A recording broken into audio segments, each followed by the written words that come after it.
பெண்களுக்கு மாதவிடாய் அப்படிங்கிறது அவர்கள் பூ பெய்திய காலம் முதல் மாதவிடாய் நிறைவு பெறும் வரைக்கும் கிட்டத்தட்ட ஒரு 30லிருந்து 35 ஆண்டுகள் அவர்கள் அன்றாடம் சந்திக்கக்கூடிய ஒரு இயல்பான நிகழ்வு.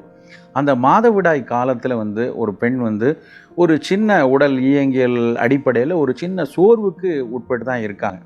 அந்த சூழ்நிலையில் அவர்களுக்கு சரியான அளவில் அந்த மாதவிடாய் நிகழ்வு கரெக்டான இடைவெளியில் நிகழணும், சரியான அளவில் இரத்தப்போக்கு இருக்கணும். அதுக்கப்புறம் மாதவிடாய் முடியும் போது படிப்படியாக அந்த இரத்தப்போக்கு குறைந்து அதுக்கப்புறம் முற்றிலுமாக மாதவிடாய் நிகழ வேண்டும். இந்த நிகழ்வு இயல்பாக இருந்தால் தான் ஒரு பெண்ணினுடைய உடல் நலம் ரொம்ப சீராக இருக்கும். மாதவிடாய் நிகழ்கிறது இயல்பாக நிகழ்வது அவர்களுடைய கருத்தரிப்பு விஷயம் மட்டும் அல்ல. கண்டிப்பாக கருத்தரிப்புங்கிற ஒரு விஷயமும் ஒரு குழந்தை பேற்றை எடுக்கக்கூடிய நிகழ்வுக்காகத்தான் அது நடக்கிறது அப்படின்னு வச்சுக்கிட்டா கூட அந்த பெண்ணுடைய ஹார்மோன் அவர்களுடைய உடலின் மற்ற உடல் நலத்திற்கும் ரொம்ப தொடர்பு இருக்குது. அதனால் நல்ல மாதவிடாய் சரியான அளவில் சரியான இரத்தப்போக்கோட சரியான இடைவெளியில் ஏற்படக்கூடிய பெண்ணுக்கு அந்த பெண்ணினுடைய உடலின் மற்ற ஆரோக்கியமும் மிகச்சிறப்பாக இருக்கும். அந்த பெண்ணினுடைய இருதயம் நல்லாயிருக்கும், அந்த பெண்ணினுடைய சிறுநீரகம் நல்லாயிருக்கும், அந்த பெண்ணினுடைய குடல் வயிற்று உறுப்புகள் எல்லாமே நல்ல சரியாக நிகழ்வதற்கு அவர்களுடைய மாதவிடாய் ஒழுங்காக அமைவதும் ரொம்ப ஒரு முக்கியமான விஷயம். சாதாரணமான பெண்கள் ஒரு 12 வயதில் 13 வயதில் முதலில் அந்த மாதவிடாய் தொடங்குகிறது, பூ பெய்துதல்ங்கிற நிகழ்வு நடக்கு. அதற்கப்புறம் 28 நாளைக்கு ஒருக்க ஒரு 3 4 இல்லை 5 நாட்களோ அவர்கள் குடும்ப பாரம்பரியத்தை பொறுத்து அந்த மாதவிடாய் நிகழ்வு இருக்கும். அந்த நாட்களில் முதல் நாளில் மிக குறைந்த அளவில் இரத்தமும், 2வது 3வது 4வது நாட்களில் அதிக அளவுலையும், 4வது நாட்களுக்கு அப்புறம் கொஞ்சம் கொஞ்சமாக அது குறைந்து 5வது நாளில் முற்றிலுமாக நின்று போக வேண்டும். இதுதான் ஒரு சரியான மாதவிடாய் அப்படிங்கிறது. அப்படி இல்லாமல் அது மாதவிடாய் 28 நாள்ங்கிறது 40 நாள் ஆகுது, 50 நாள் ஆகுது, அல்லது மாதவிடாய் 28 நாளில் வருது ஆனால் 2 நாள் தான் இரத்தப்போக்கு இருக்குது, சரியாக இரத்தப்போக்கு இல்லை, அல்லது மாதவிடாய் 28 நாளில் வருது ஆனால் 7 நாள் 10 நாள் வரைக்கும் தொடர்ந்து இரத்தப்போக்கு இருக்கிறது. இப்படி எல்லா சூழ்நிலையுமே ஏதோ ஒரு நோயைத்தான் குறிப்பிடுகிறது. அது மாதிரி மாதவிடாய் முடிவுங்கிறது ஒவ்வொரு பெண்களை பொறுத்து, அதாவது ஒவ்வொரு குடும்பத்தை பொறுத்து, ஒவ்வொரு ரேசஸை பொறுத்து மாறும். ஆசிய பெண்கள்னு எடுத்துட்டோன்னா ஒரு 48 வயதுலேருந்து 51 வயதுக்குள்ளே அந்த மாதவிடாய் முடிவு ஏற்படும். முடியக்கூடிய காலகட்டத்தில் சில நேரங்களில் 3 மாதங்களுக்கு ஒருக்க மாதவிடாய் ஏற்படலாம், அதிக இரத்தப்போக்கு இருக்கலாம், அதுக்கப்புறம் கொஞ்சம் கொஞ்சமாக அது முழுமையாக நின்று போகும். இன்றைக்கு பார்த்திங்கன்னா இந்த மாதவிடாய் காலத்திலையும் நம்ம ஓடி ஆடி வேலை செய்ய வேண்டிய கட்டாயம். அன்றைக்கெல்லாம் மாதவிடாய் வந்துடுதுன்னா அந்த பெண்ணுக்கு முழுமையாக ஓய்வு கொடுத்தாங்க. அந்த காலகட்டத்தில் வேறு ஃபிசிக்கல் ஒர்க் இருக்காது. ஆனால் இன்றைக்கு அந்த மாதவிடாய் காலத்திலும் அவர்கள் விளையாட வேண்டியிருக்கிறது, அவர்கள் நிறைய அலுவலகத்துக்காக பயணிக்க வேண்டியிருக்கு, 2 சக்கர வாகனம் 4 சக்கர வாகனம்னு போக வேண்டியிருக்கு. ஸோ அதே அளவு மன அழுத்தமும் அதே அளவு உடல் அழுத்தமும் அந்த காலகட்டத்திலையும் அந்த பெண் அதை தாண்டி வர வேண்டியிருக்கு. அப்படி இருக்கிற சூழ்நிலையில் அந்த பெண்ணுக்கு சரியான உடலில் உணவும் ஊட்டச்சத்தும் கிடைக்கல அப்படின்னா இந்த இரத்தப்போக்கின் காரணமாக அந்த காலகட்டத்தில் அதிகப்படியான உடல் உழைப்பு இருப்பதனால இரும்பு சத்து குறையலாம், வேறு சில நோய்களும் வருவதற்கான வாய்ப்பு இருக்குது. ஸோ அதனால் நம்ம என்ன செய்யணும் அப்படின்னா பெண்களுக்கு அந்த காலகட்டத்தில் இன்னும் கூடுதல் அக்கறை கொடுக்கணும். இப்போ ஒரு வேளை அவங்க திருமணமான பெண்ணாக இருந்தால் அந்த காலகட்டத்தில் கணவன் ரொம்ப உறுதுணையாக இருக்கணும், நிறைய ஊட்ட உணவுகளை அவர்களுக்கு கொடுக்கணும், கொஞ்சம் ஓய்வை அவர்களுக்கு கொடுக்கணும். அப்புறம் பெண்கள் இளம் பெண்களாக சின்ன பிள்ளையில் இந்த மாதிரி 13 வயசில் மாதவிடாய் துவங்கும் பொழுதே அவர்களுக்கு கருப்பையை வலுப்படுத்துவதற்குரிய உணவு கொடுக்கணும். ரொம்ப சீக்கிரத்தில் 11 வயதிலேயே சில நேரங்களில் சில பெண்கள் மாதவிடாய்க்கு வராங்க.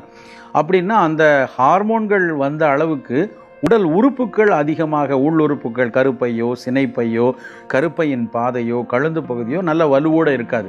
அப்போ அந்த கருப்பை சார்ந்த உள்ளுறுப்புகளை வலுப்படுத்துவதற்கு உணவு ரொம்ப முக்கியம். அந்த உணவு நாங்கள் குறிப்பாக என்ன சொல்கிறதுனா உளுந்து நிறைய சேர்த்துக்கணும், அதிலும் தொலி உளுந்து நிறைய சேர்த்துக்கணும். உளுந்து நல்லா எடுத்துக்கிட்டோன்னா கருப்பை நல்லா வலுவாக அமையும். அந்த உளுந்தங்களியாகவோ உளுந்து சாதமாகவோ உளுந்து தோசையாகவோ கொடுக்கலாம். இப்போ தென் இந்திய மாவட்டங்களெல்லாம் தென் தமிழ்நாட்டு மாவட்டங்களெல்லாம் பார்த்திங்கன்னா ஒரு பெண் பூப்படைஞ்சிட்டாங்கன்னா அந்த நிகழ்வை ஒரு வைபவமாக கொண்டாடுறப்ப கூட தாய்மாமன் வீட்டில் உள்ள பெரியவர்கள்லாம் நிறைய உளுந்து சார்ந்த உணவுகளை செய்து கொண்டு வருவாங்க. உளுந்தங்களி செஞ்சு கொடுப்பாங்க ஒரு 15 நாளைக்கு.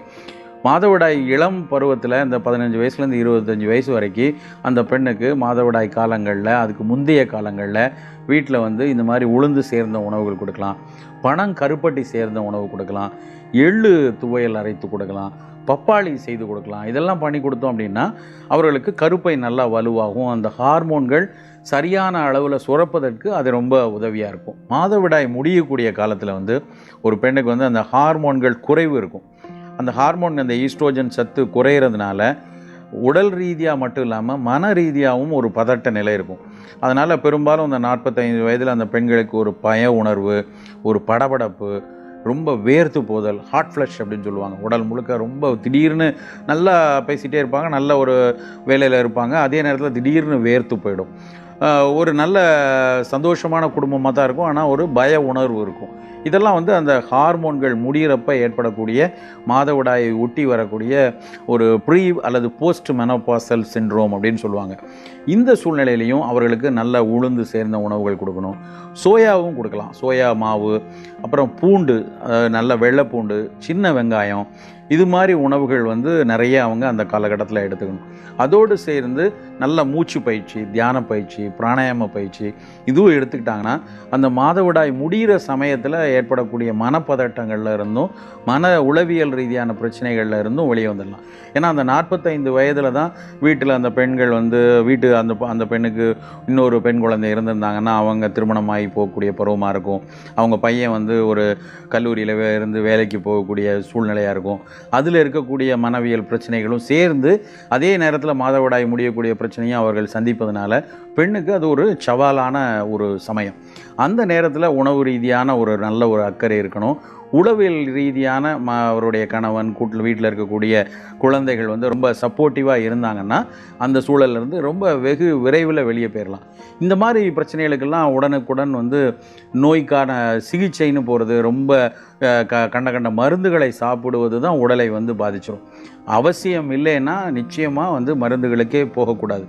ஆனால் இன்றைக்கு வந்து நிறைய கருப்பை புற்றுநோய்கள், மார்பு புற்றுநோய்கள்லாம் நிறைய பெருகி வர்றதுனால ஒவ்வொருத்தரும் தங்களுக்குன்னு ஒரு குடும்ப மருத்துவரை வைத்துக்கொண்டு அந்த குடும்ப மருத்துவரை அணுகி ஏதாவது அதற்கான காரணங்கள் இருக்கிறதா, மாதவிடாய் முடிகிற சமயத்தில் பேப்ஸ்மியர் டெஸ்ட்டும்பாங்க, மேமோகிராம்னு சொல்லுவாங்க, அது மாதிரி சோதனைகள் அவசியப்பட்டால், ஒருவேளை குடும்ப பாரம்பரியத்தில் அந்த பெண்ணுடைய தாய்க்கோ இல்லைன்னா தாய்மாமன் குடும்பத்திலேயோ வந்து அவர்களுக்கு இந்த மார்பு புற்று இல்லைன்னா கருப்பை புற்று இருந்ததுன்னா அது நமக்கு வருவதற்கான வாய்ப்பு இருக்கிறதா அப்படிங்கிறதையும் பார்த்து சோதித்து கொள்ளணும். இதோடு சேர்ந்து மொத்தமாக மாதவிடாய் காலம் முழுக்கவே வந்து குறிப்பிட்ட நல்ல உணவு அக்கறை வைத்துக்கொள்வது ரொம்ப முக்கியம். இரும்புச்சத்து ஒருவேளை குறைவாக இருந்தாலும் சரியாக இரத்தப்போக்கு இருக்காது.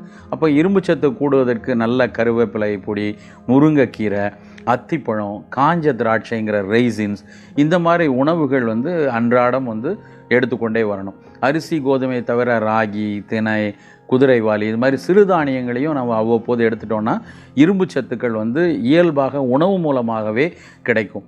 ஒருவேளை இரத்தப்போக்கு அதிகமாக இருந்ததுன்னா அதை நிறுத்துவதற்கும் நல்ல துவர்ப்பு தன்மை உள்ள கடுக்காய், வாழைப்பூ, சுண்டை வற்றல் இது மாதிரி உணவுகளை எடுத்துட்டோன்னா மாதவிடாய் காலத்தில் அதை எடுத்தோன்னா அந்த இரத்தப்போக்கு குறையும்.